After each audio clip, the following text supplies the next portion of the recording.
It is our great honor and pleasure this morning to welcome Rakefet Ginsberg, who is the executive director of the Masorti movement in Israel.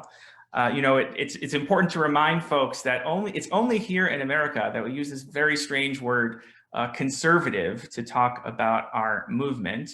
I actually happen to believe that Masorti is actually a lot more fitting a description of our particular branch of Judaism. Masorti means of the tradition.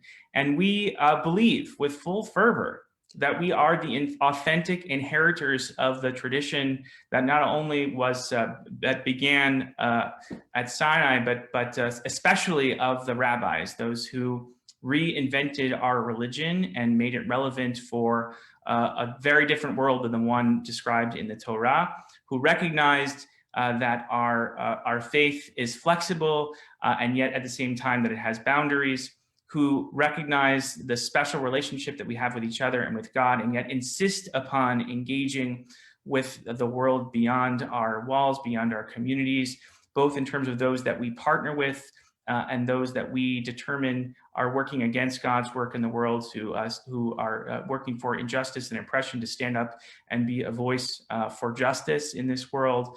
So we take great pride in that label, I think, of true inheritors of the tradition. And that's why I think it's such a wonderful descriptor of our movement. Of course, in Israel, the Masorti movement is our sister movement, and we're so excited to learn a little bit about what's happening in the Masorti movement in Israel this morning. But let's take a moment now to just introduce Rakefet and tell you a little bit about her. In addition to being the executive director of Masorti movement, Rakefet is also the chairperson of the Counseling Center for Women and is a member of the board of directors of the Schechter Rabbinical Seminary, which is our sister school to the Jewish Theological Seminary in Jerusalem. Rakefet served as the movement's deputy director until about 4 years ago, and she joined the movement staff immediately following her return as an emissary on behalf of the Jewish Agency in the United States, and took on a very demanding role as the director of the congregations. She was later promoted to deputy director of the movement, working alongside Yishar Hess. She has extensive experience in community work and development and management of community programs and projects, and as a facilitator of processes of change in organizations and communities. We all know how important that skill is in this particular line of work. She also serves as the chairperson of the Counseling Center for Women, and she is a member of the board of directors of the Schechter, as I mentioned, the Schechter Rabbinical Seminary. And in recent years, her most recent job, she led a team of therapists and facilitators in developing community resilience and group interventions within the community unit at Natal, which is the Israeli Trauma and Resiliency Center. And that work is also, I think, really a unique facet of Rakefet's experience and something that she will bring to the table that's going to be really important for the movement. We'll talk a little bit about that. And Rakefet also holds a bachelor's and a master's degree in social work from Tel Aviv University. So Rakefet, Shavua Tov to you in Eretz Israel, and Brucha Haba'ah. Welcome to our virtual community of Shereth Israel. We're so delighted to have you. Rakefet's going to spend a few minutes just sharing some thoughts on her own, but not too long, because we really want to get to this conversation that we'll begin together, and then we know will hopefully come to include all of you. Rakefet. Thank you. First of all, good morning to all of you. It's already night here, and so Shavua Tov from this side of the ocean, and Shabbat Shalom to you. Thank you, first Rabbi Ari Sunshine, for having me here and offering this opportunity to talk today, and of course Rabbi Adam Roffman. Thank you, Rabbi. It was a pleasure to even build this talk today, so I'm really excited. And I don't know if Rabbi Shira is there, but if you are there, she is here.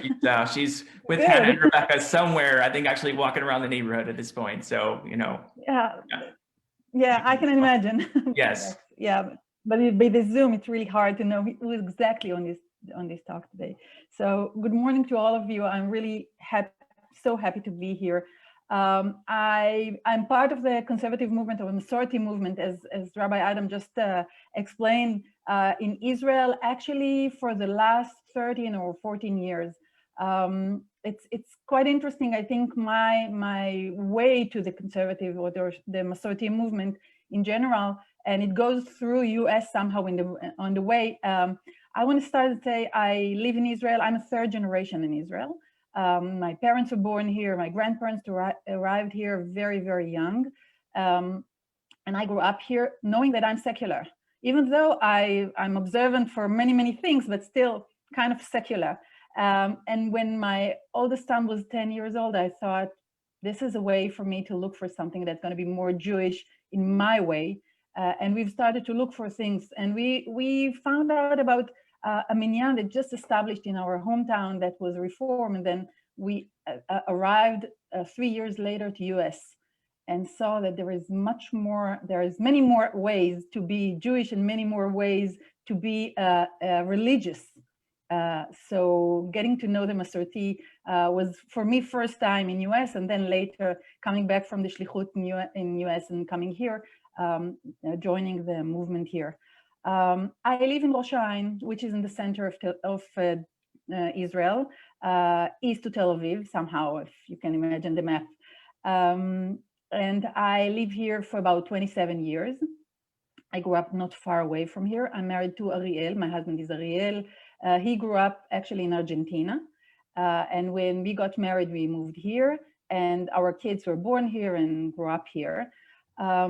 I studied social work and thought I'm going to be a therapist, but very fast I realized that staying in the same room for more than a few hours is really, really hard for me, and I need to be outside and meet people, and as many as possible. And I did this process of working with communities at the beginning, more in social services in the public system in Israel. And then I got actually to be a social worker back in the army, got back to the army, was established and managed the social services for citizens who work in the army, and worked there for about 6 years. After 6 years working with mainly men and having 3 boys at home, I realized that I need to work a little bit more with women and have more feminine environment around me. And I've started to work in nonprofit organizations at the beginning in Counseling Center for Women and Israeli Women's Network. Worked there for another 6 years, almost 6 years, and went to Shlichut to Milwaukee, Wisconsin. 3 years in Milwaukee, Wisconsin was an eye-opening for me, an eye-opening experience for me to get to know Jews from around the world, or at least from the other side of the world. Again, as someone who grew up here and have a family from here that actually have 40 cousins, they are all live in Israel. So for me, it was really first time to get to know personally in such an intimate way people that do not live in Israel and maybe never even been in Israel, and Jews that are different from the exact way that we know here, Orthodox, secular, that like we split the situation for religion here. 3 years in Mashlichut, and I got back here and looked for a way to be a social worker. On one hand, work with communities, but still keep a connection to the Jewish world. And going to the Masorti movement was exactly what I wanted and needed. I worked mainly in communities or helping congregations. The idea was to help as many congregations to grow and build their way in Israel. We grew from 50-something congregations to around 80 in 6 years. It was really an amazing time, I think, for us to grow on one hand, on the other hand, to find our way in the Israeli society. You probably know it's a little bit different in Israel than here. Congregations are a little bit different than the congregations in the US. And in general, I think one of the things that we have to remember, being Jewish outside of Israel is not like being Jewish in a Jewish state. And that brings up a lot of issues that we think of. What does it mean to belong to a synagogue? Do I have to belong to a synagogue? What does it mean for me to go every week or to be part of a community or a kehillah, as we call it here? And this was a process, I think, to learn for me what does it mean to be religious and not Orthodox here, which is a unique way to be pluralistic and learn that there is a way, or there is a place here for a pluralistic life. I worked in the movement for 7 years, and my last 3 years, I think, I was the deputy director for the movement, as Rabbi Adam described. And then at the end of 2016, I thought I need something a little bit different. I need to learn about communities in a different way. And I moved to work in Natal. Natal is an organization who work with the resiliency and trauma, national trauma and resiliency. And this whole issue of being a resilient community, very important. I think now we all know around the world, but it was mainly for me to think that Israel is a unique place. And what does it mean for us to be a resilient community, resilient society? What do we need? What do we need to build more in strength to be able to be resilient? And what makes us resilient for so many years as a nation? I've learned a lot about communities, and especially, and this is part of the work that I did, the work was in around Gaza Strip, working with communities around Gaza Strip. It taught me a lot about communities who struggle with a long-term crisis. As you know, it's a long-term crisis there, more on how do you say bitroni? I lost security issues, more because of security issues. But then at the same time, what makes those communities strong enough to be able to deal with that? What makes those families that live there strong enough to be able to deal with that? It's not 1 or 2 or 3 years. We think about the coronavirus, that it's long-term, it's a year, almost a year already, but they struggle with that almost 10 years. What does it mean to struggle with rockets 10 years when it comes like that? And I've learned a lot, and the experience there, I think, prepared me to come back to the movement in a different way. And it's not a coincidence that I got back to the movement, to the Masorti movement, during the coronavirus time. I don't know if in the regular time it was the same thing for me, or could I do the same thing? I don't know. But it was obvious for me during this time that when this opportunity to come back as a CEO was open, this is what I want to do. I knew that helping now our communities to find their way for resiliency, to find a way to be relevant for the country's resilience. What I don't know if it makes sense what I'm saying, but in a way I'm trying to explain it. I'm not sure I have enough words in English, so I'm sorry about my English if it's not clear. But I'm trying to. The idea is that there is a situation now. It's a crisis situation around the world. It's a crisis situation inside Israel. It's a crisis situation in every community, in our life, on a personal life, on a family life, almost on every level, in every level. Resiliency is probably the most important thing right now. How do we build it, and what do we, as a Masorti movement, bring to Israel, to the Israeli society, to the country, to our community that is unique and different? What is the added value as a Masorti movement that we have to bring to the society right now? And I think there is a lot. One of the things that I've learned very strongly that resiliency built by being diverse and at the same time flexible. And I think this is something that we bring as a movement very strong. One, because we are very, very diverse movement. One synagogue is very different from the other. I think in Israel you see that a lot. Different rabbis, different ways of thinking. They're all observe the same rules in some way. There is a structure to be able to be in the same movement, but at the same time, very different. And the second, being able to combine between halakha on one hand and not give up on that on one hand, and the other hand, keeping the flexibility to become modern and be updated as much as possible. Holding both things together. This is the flexibility and a state of mind that I think we as a movement bring now to the Israeli society. I don't want to be too dramatic and say bring to the world, but there are probably others to bring it to the world. But I feel that this is our obligation to bring to the society right now, at least here. And I think as a movement, this is our role right now. And this is a role for us to build our communities in a way that they'll understand their role in the society in general, for the families that are members, and also for families that live around that maybe are not members, but there's a need for them, for a community like that that can see them, that can help them to find a way in such a complicated time of life. So for me, it was really exciting to the opportunity to come back to the movement. I've started this position in November, so it's about 2.5 months. It's just the beginning for me, but it's very, very exciting. And I hope in a way we'll find a way to grow and strength here. The movement in Israel today have about 90 communities around the country, from up north in Kfar Vradim to down south in Eilat. Different communities, and as I said, some of them are congregations that are big and have hundreds of families, and some of them are very, very small and minyanim of 10 or 15 or 20 families that meet together in a small place that the municipality give them to be able to meet.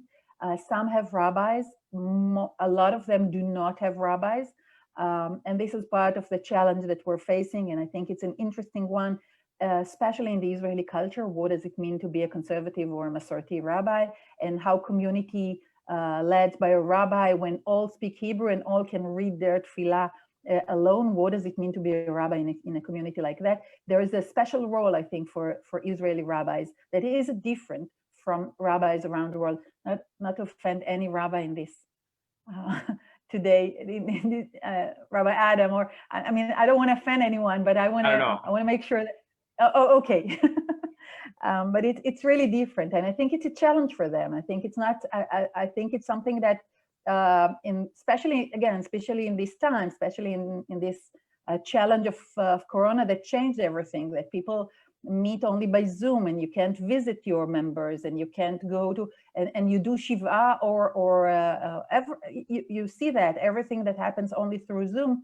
What is the role of a rabbi now? What he gives, what the added value that he gives to his community in such a complicated time of life.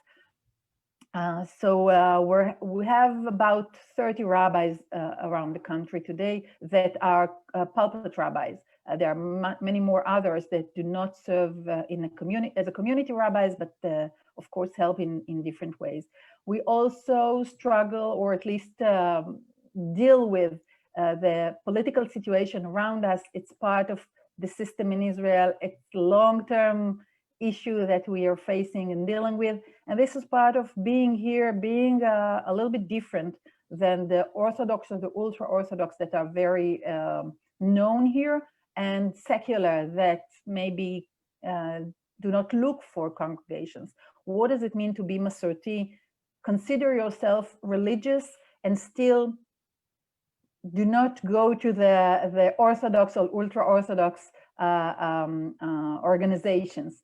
It's different, and it's a challenge for us to build the way in our way here. And I think this is part of what we give to the country in many ways, to learn to be diverse and have different versions of Judaism inside. It's not easy to contain so many and such a diversity. And at the same time, if we talked about resiliency, this is part of resiliency. Being diverse is a resilient character. I'm losing my words in English. I'm sorry. No, you're doing great. I can talk and talk. I think I'll stop here. Let's spend some time, delving into some of the issues that you raised, because there's so much there that I would really love to explore. And I also want to give some time to our folks to ask some questions. And to that end, as Rakefet and I are sharing some conversation, I encourage you to, if you have a question, please write it in the chat, right? So we'd love to hear from you, from each of you, the things that are on your mind. So Rakefet, I confess, and this is something that we spoke about the other day. that for Jews in America, who really pay attention to what's happening with the movement, there's this sort of constant narrative about Oilanu, right? Oh, the big bad Rabbanut, right? That won't give us the money that we need, and is kind of boxing us out in terms of being able to be, a prominent feature of religious life in Israel. What's interesting to me is that in our conversation, and even just now, we're sort of talking about the challenges that we face, that the Rabbanut didn't really come up, right? That's not what you started with. That's not what you spoke about. Could you just say a little bit about where that conflict is right now? I know, there's still the tension around the Kotel, and to what extent, I know we talk about it and we think about it, but how much of a piece of that is really what communities, what kihilot in Israel are thinking about and focused on and dealing with? It's a good question. I think part of that is what do you focus in? The problem with the Rabbanut still going on. I mean, we're still in court in some issues of Giyur, conversion, and actually, sorry, Rakefet, I made this criticism of my wife all the time. Like, that Hebrew word, they don't know what that means. The Rabbanut, that was my mistake. The Rabbanut is the governmental authority over religion, which in Israel is dominated by those who are ultra-Orthodox. So that's what I mean in terms of, that's what the Rabbanut is. So forgive me. Sorry, Rakefet, for interrupting. No, I think that's what you said right now, exactly showing that we're different. Our challenges are different from challenges that communities have around the world, since we live in a Jewish state. And Israel is trying to still define, what does it mean, a Jewish state? What is Jewish in this Jewish state? How do we relate to different issues that is part of the rules here? And are they Jewish? Jewish means Orthodox, liberal? How do you make this way that's gonna fit to everyone? And if at all, there's a way to fit and adjust to everyone. So we're part of this challenge. And I think this is a challenge, this is a long-term challenge. We're facing this issue in court in different ways, and it's still probably gonna be our issue for the next 10, I wanna say only 10, but it may be even longer, with the Israeli politics. At the same time, I don't think that's the main issue that we have to deal every day. I think if we, as Masorti, won't bring the added value to the Israeli community in general, the Israeli society, only fighting with the Rabbanut is nothing. I mean, it doesn't mean anything. It's not relevant anymore. We are relevant if we bring added value to the country. We're important if we know to show what is the thing that we can bring to the society, to the people around us, not just people who come to our synagogues.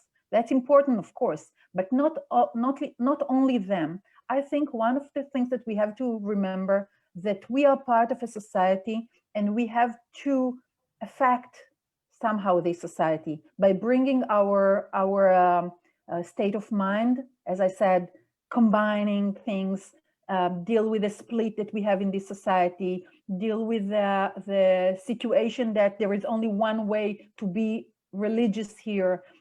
Dealing with that means that we'll fight different issues, but fighting only to be able to recognize, or not only to be recognized in the country, is not enough. I mean, it's not the issue.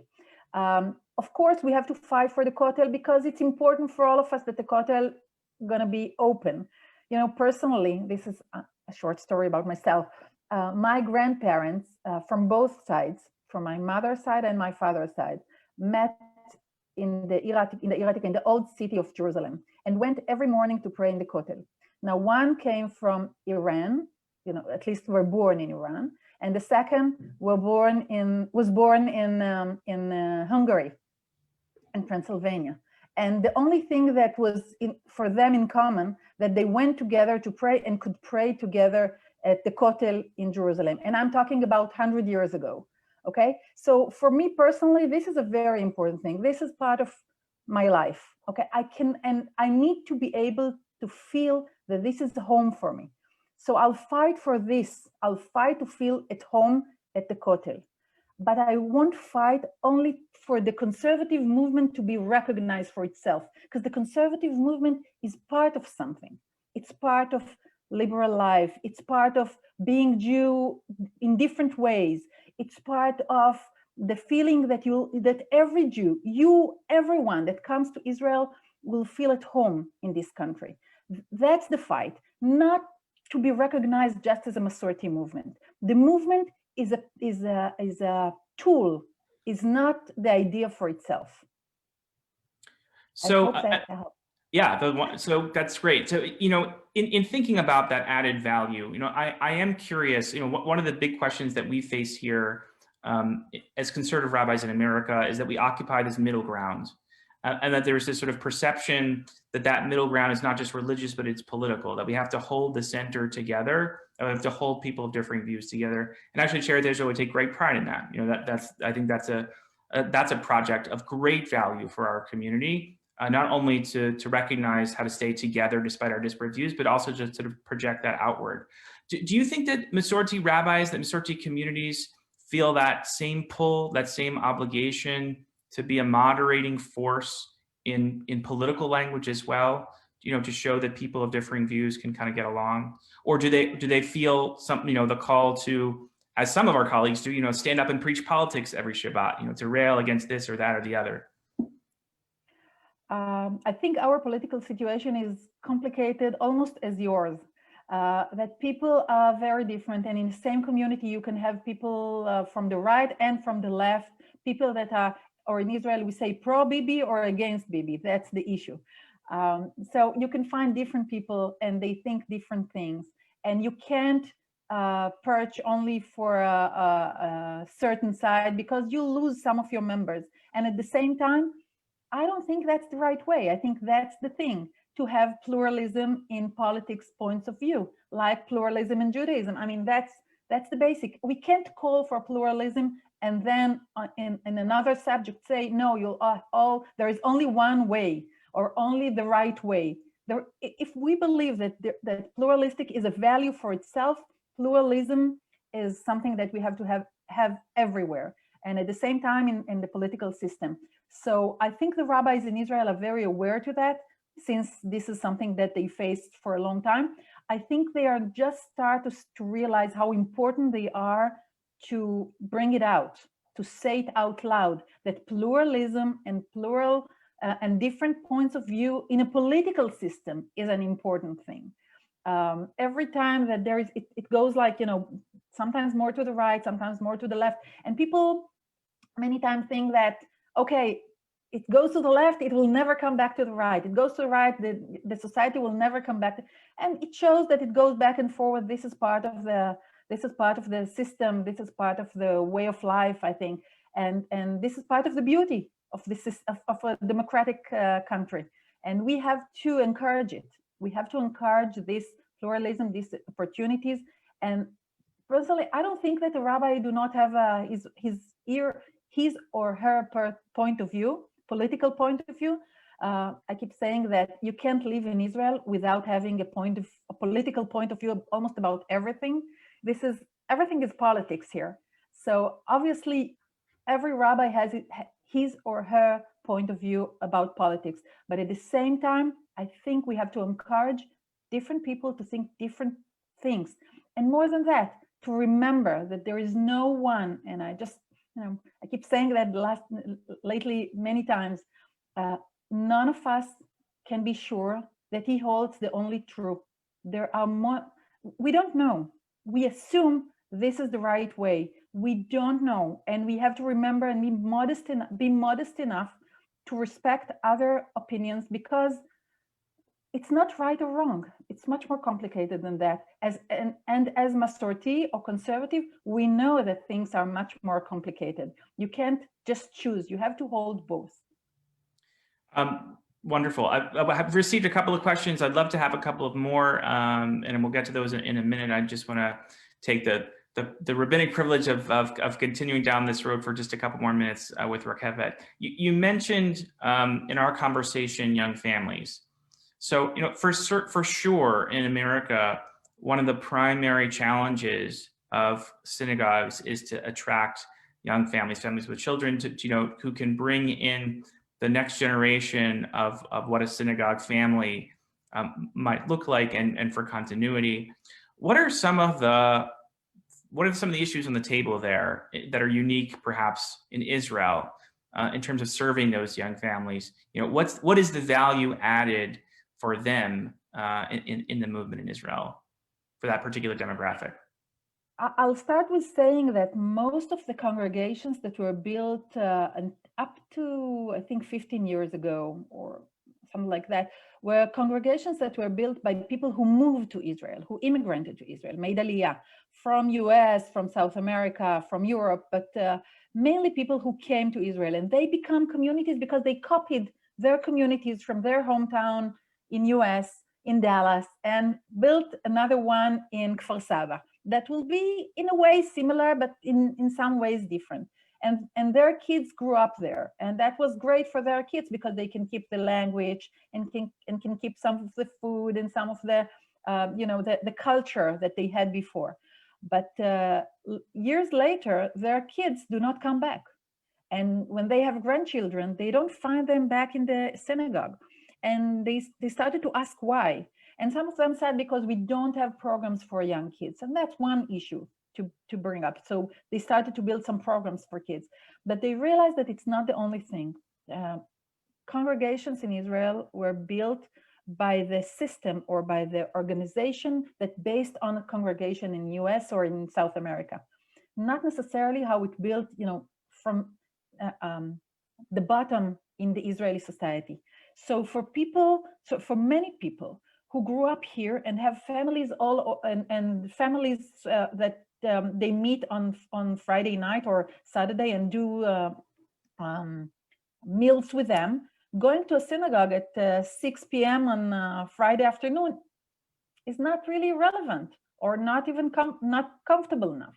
Or they have friends all over, so they don't need for a weekend, for a Shabbaton, to go with their friends from the synagogue, because they have friends from school and university and other places that they grew up with or something like that. So it needed to be changed and built in a different way. So many programs that were built were for young families, started with working with families. How do we teach their parents and the kids at the same time? Many Israelis that grew up here, like me, in a secular school, which is the regular school. Most of the schools are secular here. I never holded a siddur before I was, I want to say 35. Wow. Maybe 33. I never holded a siddur. I didn't know how to open it. I didn't know how to read in it. One, because I'm a woman, so I never had a bat mitzvah. So it's like, here, nobody thought I need to learn, or nobody thought there's something to teach like that. So we have to teach not only the kids how to hold a siddur, we have to teach their parents, and not relate to them as children, but relate to them in a respect that this is something that we have to do step by step with them. And this is a different program than just having Kabbalat Shabbat for kids. This is a program that needs to be built for Israelis that know Hebrew perfectly. And they know how to read from the Siddur. They just don't know where to open it. They just don't know, what does it mean? I need to stand and sit in a certain point. No, they don't know the melodies, and they're sometimes embarrassed by not knowing that. This is a process to teach parents and kids together and feel comfortable with their Judaism. And at the same time, tell them, you're totally fine. You're totally Jewish as somebody else. The fact that somebody else do know and you don't know doesn't mean that you are less Jewish or less, I don't know, relevant for that. I remember the first time I've seen, as I said, we spent 3 years in US, and I saw a lot of bat mitzvah services, many bat mitzvah services. But I have boys, and my oldest son did his bar mitzvah in US. The second one did it when we just got back here. And then the third one, I think he was about 11, that one Friday he asked me, Ima, can you tell me what is your parasha? And I was shocked. I never thought till that moment that I have a parasha.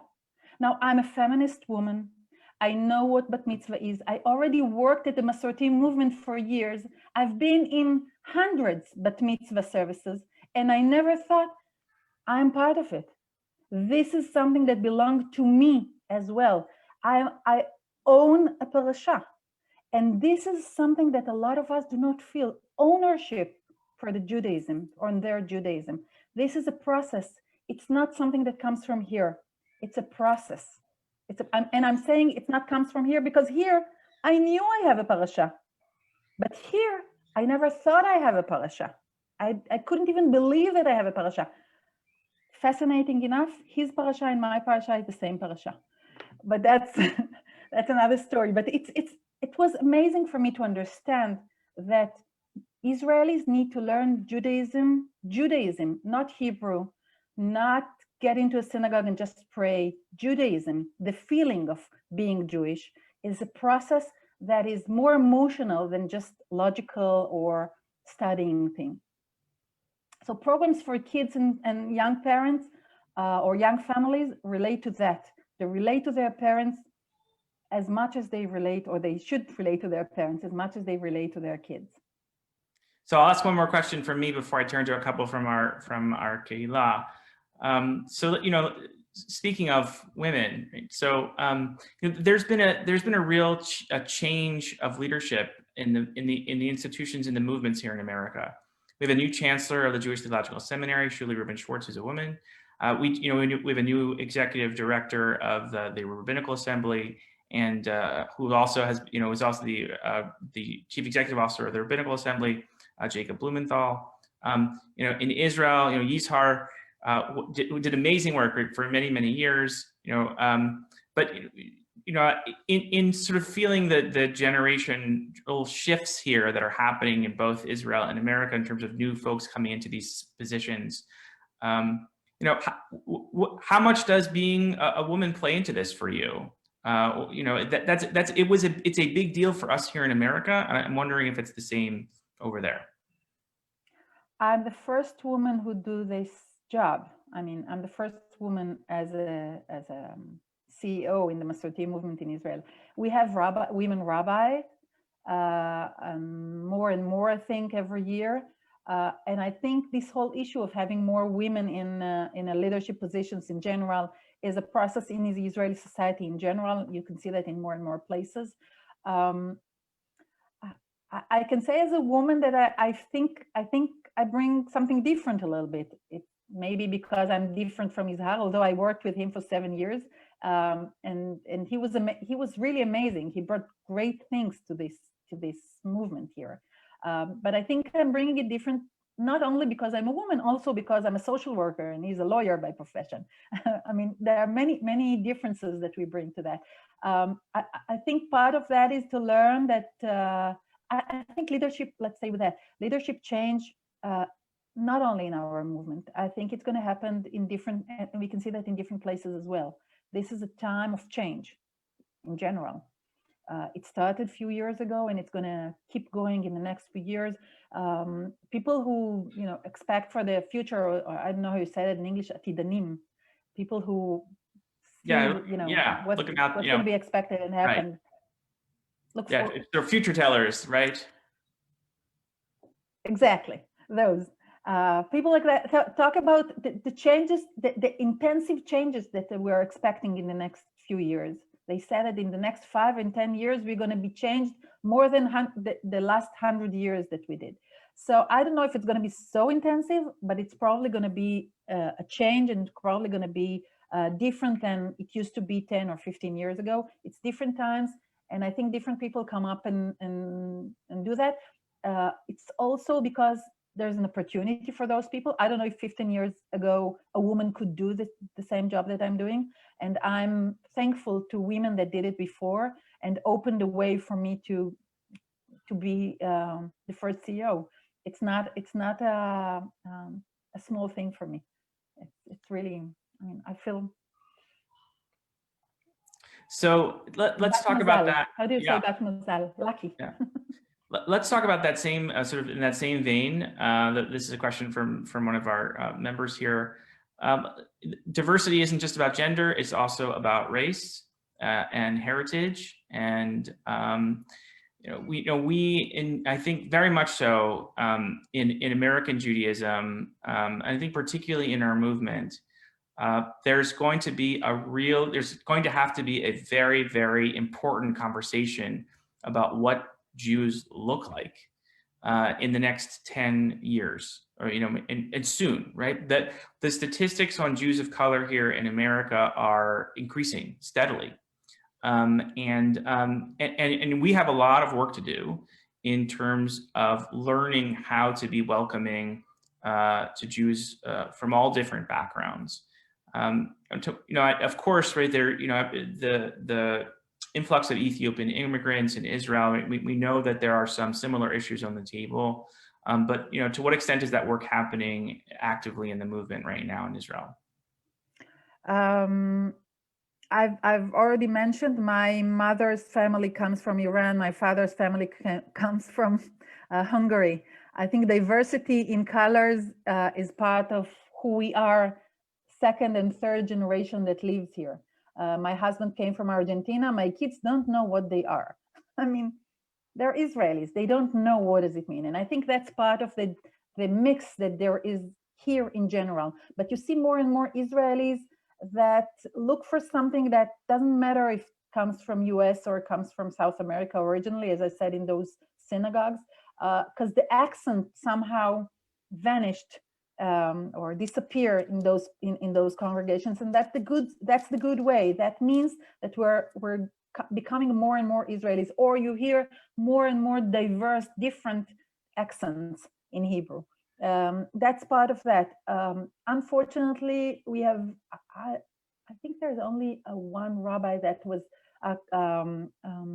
usmach, that got his ordained. Yes, ordained.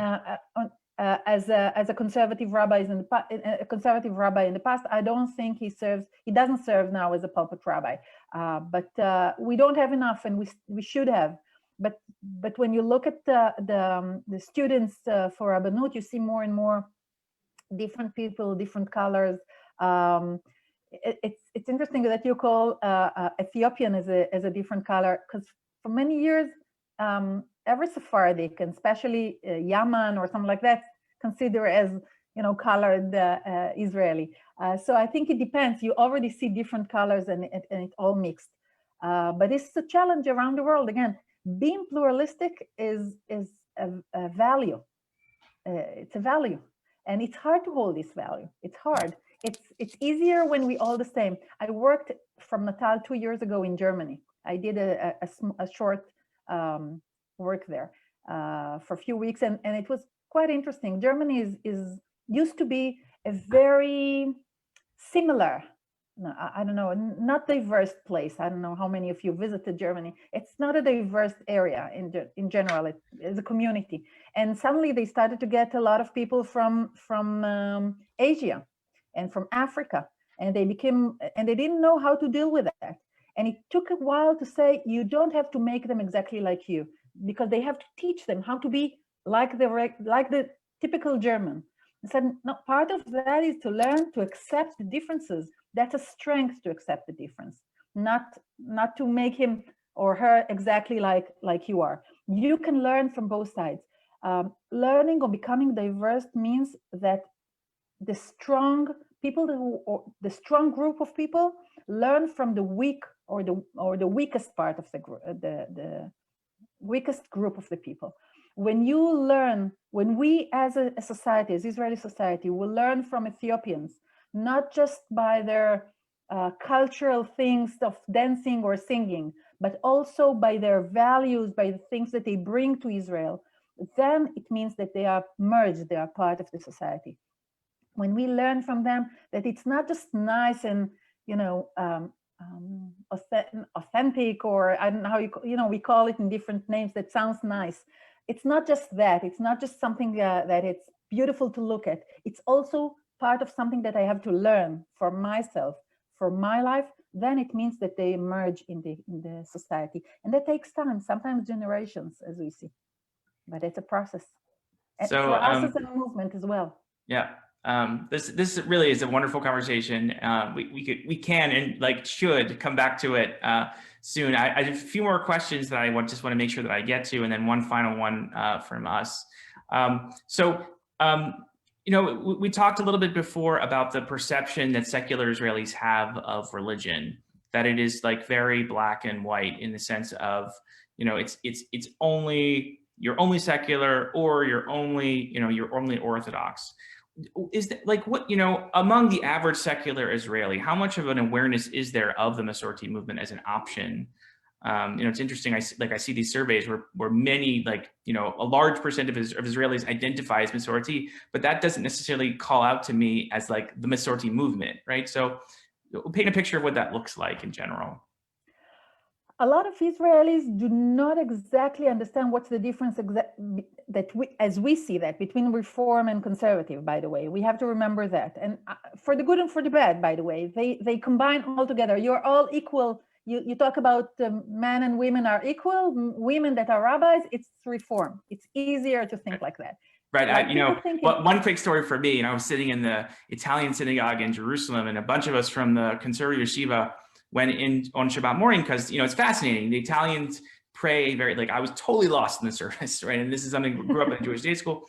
And the guy leaned over to me and he said, you know, where are you from? I said, oh, you know, we study at the conservative yeshiva on a Grove Street. And I'll never forget this. He said, oh, reform, you know. I was like, no, you know, like there was no way. So like, it's not just, obviously it's not just the secular people who can't distinguish, right? It's also those, you know, who are Orthodox who can't either.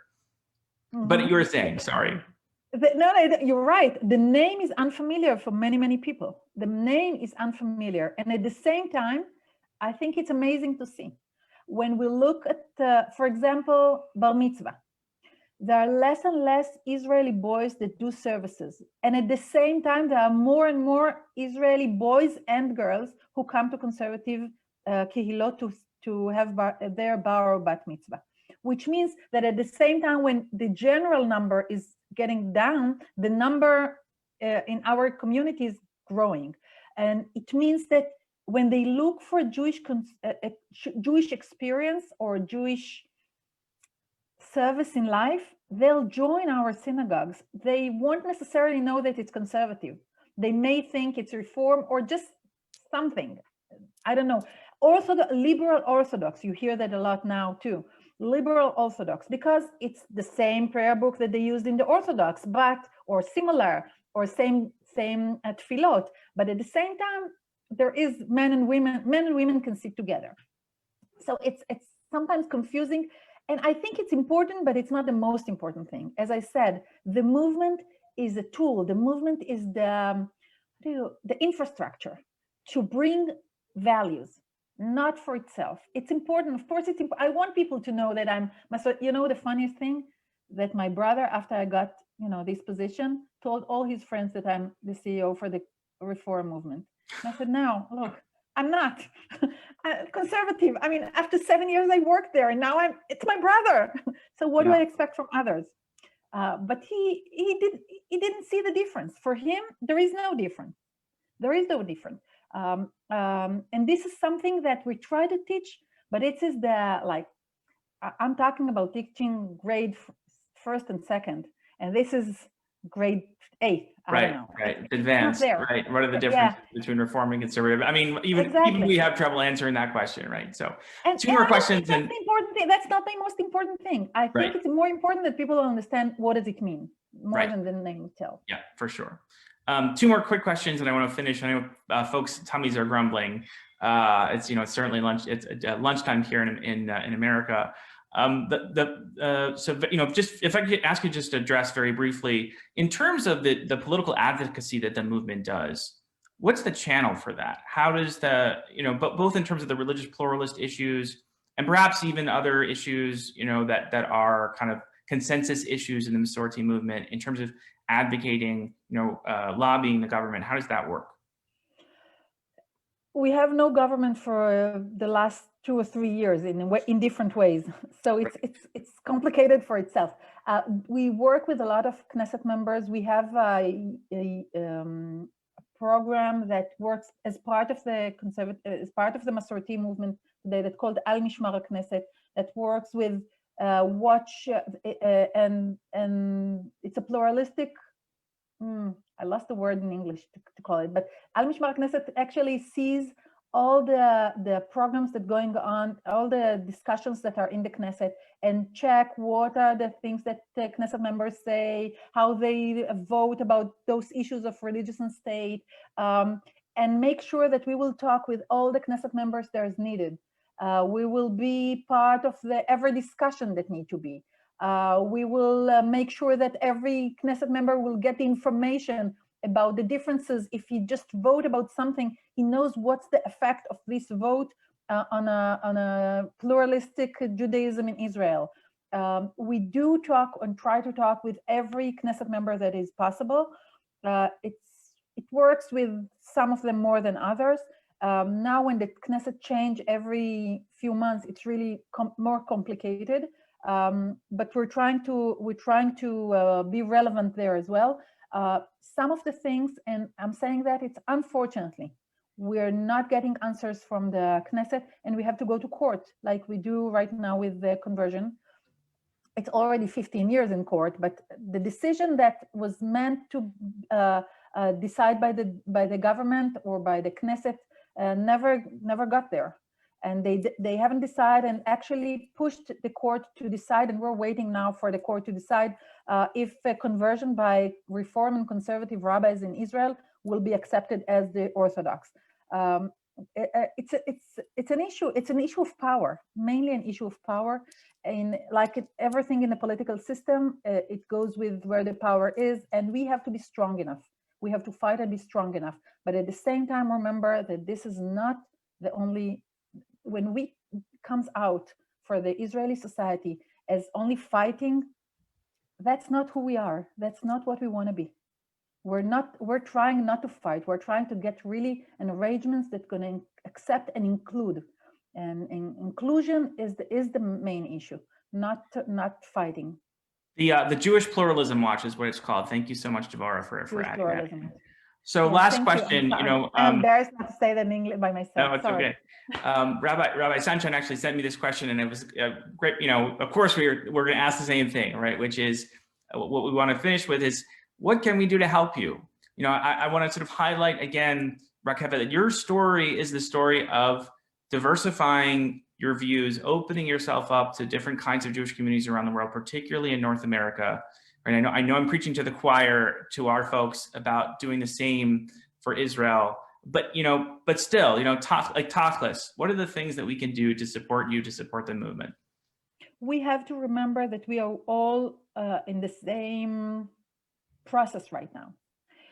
You and your congregations and our congregations, but at the same time, there are challenges here that are different. And don't expect us to be exactly like you. Respect the differences. I think that's more important than anything. Respect the differences.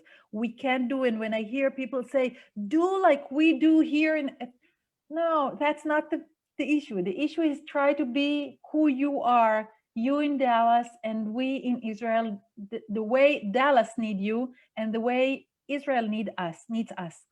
And at the same time, Israel is the only Jewish state, which means in many ways, the way that Judaism will be in a public, not in personal life, not only as a community, but also in public. Out there is the way we build Judaism. What does it mean being a Jewish state? This is something that we can do only in Israel. And we need your support. We need your support to grow. We need your support to be able to advocate those values that we talk about. The values that are so relevant for you and for us. At the same time, we both hold the same opinions about it. We need to advocate that. And we need to advocate that in the Israeli society. And we need power for that. We need your support as people who support Israel in general. We need your support as people who support the movement.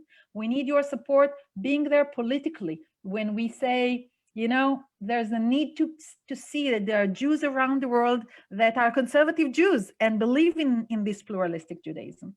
So this is what we need from you.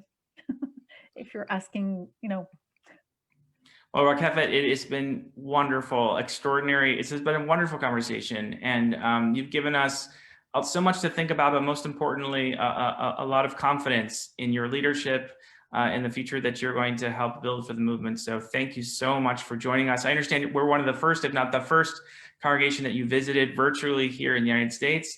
So let's make a deal, okay? When you come to America, we're number one on the list in person, okay? Because we would love to have you, love to host you. So thank you very much. It was really, I enjoyed very much, really. And thank you. It's a privilege for me, I mean, to be able to talk to you, and having that as a first conversation is really makes me, I crossed. So thank you for making it so comfortable and nice. Well, Shabbat Shalom to you. Shavua Tov to you. Shabbat Shalom to everyone else. Thank you so much for staying with us for the conversation. Take care, everybody. Toda Rakefet, thank you so much. Glad you were here.